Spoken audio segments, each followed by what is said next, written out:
300 run স্বপ্ন দেখা Hyderabad 200 run পার করতে পারল না।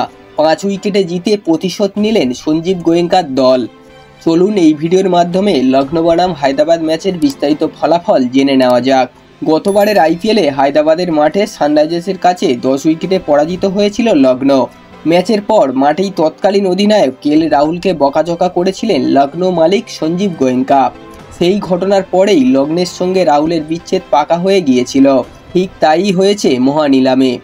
বছর ঘোরার পর সেই মাঠে হায়দ্রাবাদকে হারিয়ে প্রতিশোধ নিল সঞ্জীব গোয়েঙ্কার দল। সেই জয়ে অবদান রাখলেন শার্দুল ঠাকুর এবং নিকোলাস পুরান। প্রথম জন বল হাতে 34 রানে 4 উইকেট নিলেন।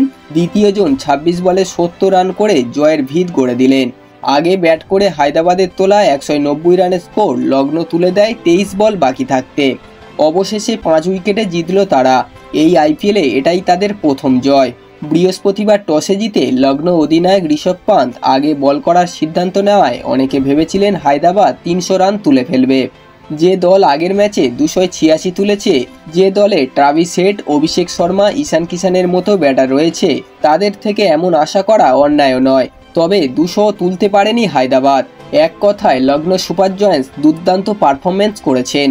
বন্ধুরা, লখনৌ বনাম হায়দ্রাবাদের ম্যাচটি আপনাদের কেমন লাগলো অবশ্যই কমেন্ট করে জানাবেন। ভিডিওটি ভালো লাগলে একটা লাইক করে দেবেন এবং এই ধরনের ক্রিকেট নিউজ সবার আগে পাওয়ার জন্য চ্যানেলটিকে অবশ্যই সাবস্ক্রাইব করে দেবেন।